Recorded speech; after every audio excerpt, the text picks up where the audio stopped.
Sesudah berhasil mengeluarkan mayat dari liang kuburnya, Moxfin kemudian membawa pulang mayat-mayat tersebut ke garasi dan apartemennya.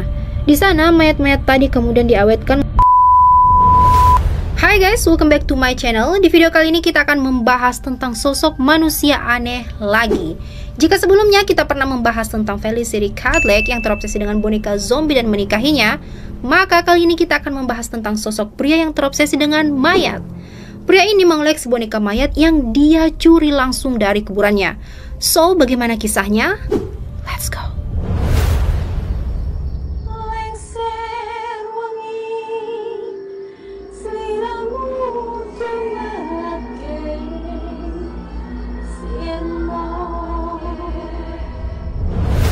Anatoly Yuravich Moxfin adalah seorang nekropolis atau pakar pemakaman yang berasal dari kota Nizhny Novgorod, Rusia Barat.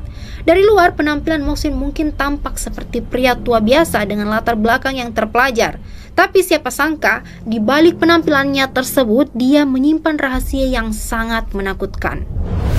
Pria kelahiran tahun 1966 tersebut diketahui pernah mencuri puluhan mayat perempuan dan menyimpannya di ruangan apartemennya. Akibat tindakannya tersebut, Moxfin pun ditangkap oleh polisi Rusia pada tahun 2011 sebelum kemudian dirujuk ke rumah sakit jiwa. Moxfin sendiri diketahui sudah menunjukkan ketertarikan pada mayat dan kuburan sejak masih muda. Menurut pengakuannya saat diwawancara oleh surat kabar lokal pada tahun 2007, Moxfin mengaku kerap berjalan-jalan di kompleks pemakaman saat ia masih duduk di bangku sekolah. Kemudian saat ia berusia 13 tahun, ia sempat berpapasan dengan sejumlah pelayat yang sedang menggotong peti mati berisi mayat gadis berusia 11 tahun. Atas permintaan dari para pelayat, Moxfin kemudian mencium kening mayat gadis tersebut sebelum kemudian diberikan cincin yang serupa dengan cincin gadis tadi. Kemudian pasca peristiwa tersebut, Moxfin mengaku menjadi tertarik dengan segala hal yang berhubungan dengan mayat dan ritual gaib. Saat Moxfin sudah beranjak dewasa, obsesinya akan orang-orang mati tidak juga surut, tapi malah semakin meningkat. Moxfin diketahui pernah melakukan penelitian pada lebih dari 750 kompleks pemakaman yang berada di kota Nizhny Novgorod sekitar tahun 2005 hingga 2007. Selama melakukan penelitian, ia akan berjalan kaki dari satu makam ke makam lain hingga berkilo-kilometer. Saat merasa lelah, Moxfin akan minum dari kubangan air dan tidur di gubuk kosong atau bahkan peti mati yang sedang tidak terpakai. Moxfin juga menunjukkan ketertarikan akan kebudayaan Celt, suku bangsa yang pernah mendiami Eropa Barat dan Kepulauan Britania pada masa sebelum Masehi. Untuk memudahkannya mempelajari budaya bangsa lain, Moxfin pun mempelajari banyak bahasa asing sekaligus sehingga ia mahir berkomunikasi dalam 13 bahasa berbeda.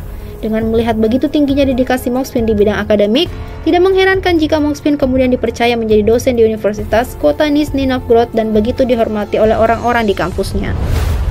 Di balik riwayat akademis yang gemilang, kehidupan pribadi Moxfin justru terlihat kelam. Dia dikenal sebagai sosok yang ramah tapi memiliki sifat yang sangat tertutup dan dia lebih suka untuk tinggal bersama kedua orang tuanya di apartemen. Karena manusia pada dasarnya adalah makhluk sosial, gaya hidup macam itu lama-kelamaan membuat Moxfin merasa kesepian. Awalnya Moxfin ingin mengadopsi anak, namun keinginannya ditolak oleh lembaga setempat karena Moxfin dianggap tidak cukup mapan dari segi ekonomi. Namun Moxfin tidak mau menyerah dan kini dia malah melirik gadis-gadis yang sudah meninggal sebagai alternatifnya. Menurut pengakuan Moxfin, saat ia sedang beristirahat di pemakaman, ia mengaku kerap mendengar suara minta tolong yang ia klaim berasal dari arwah para gadis di pemakaman tersebut. Karena merasa terpanggil, Moxfin pun nekat membongkar makam yang sedang disinggahinya dan kemudian mencuri mayat perempuan yang ada di dalamnya. Mayat-mayat gadis yang dicuri oleh Moxfin usianya bervariasi antara 3 hingga 36 tahun. Sesudah berhasil mengeluarkan mayat dari liang kuburnya, Moxfin kemudian membawa pulang mayat-mayat tersebut ke garasi dan apartemennya. Di sana, mayat-mayat tadi kemudian diawetkan memakai larutan campuran garam dan soda, lalu didandani dengan pakaian yang lengkap.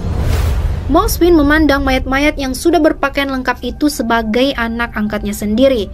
Oleh karena itu, ia kerap berbagi cerita dengan mereka, bahkan memberi mereka mainan hingga buku cerita. Moxfin juga menyisipkan kotak yang memainkan musik dalam tubuh salah satu mayat supaya mayat yang bersangkutan terlihat seolah-olah bisa bernyanyi sendiri.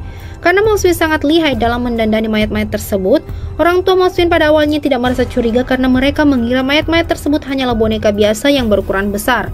Selama 10 tahun, Moxfin melakukan aksinya tanpa ketahuan oleh siapapun. Namun sepak terjangnya pada akhirnya mulai terendus setelah polisi menerima laporan mengenai makam-makam yang rusak. Pada awalnya polisi tidak menaruh kecurigaan pada Moxfin mengingat reputasinya sebagai dosen dari universitas ternama.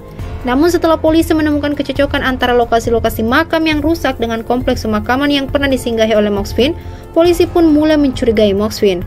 Untuk membuktikan kecurigaan tersebut, polisi lantas melakukan pemeriksaan ke apartemen Moxfin. Saat polisi memeriksa boneka yang terpajang di ruangan apartemen Moxfin, polisi akhirnya menemukan kalau boneka tersebut aslinya merupakan mayat manusia yang sudah diawetkan dan didandani. Moxfin pun ditangkap kemudian pada bulan November 2011. Total ada 29 boneka mayat manusia yang ditemukan oleh polisi di apartemen Moxfin. Tapi kemungkinan besar jumlah mayat yang dicuri Moxfin lebih dari itu karena jumlah makam yang rusak lebih dari 150 makam. So guys, what do you think? Silahkan share pendapat kalian di kolom komentar. I think that's all video kali ini. Thanks for watching and don't forget to like, comment, and subscribe, and see you on the next video.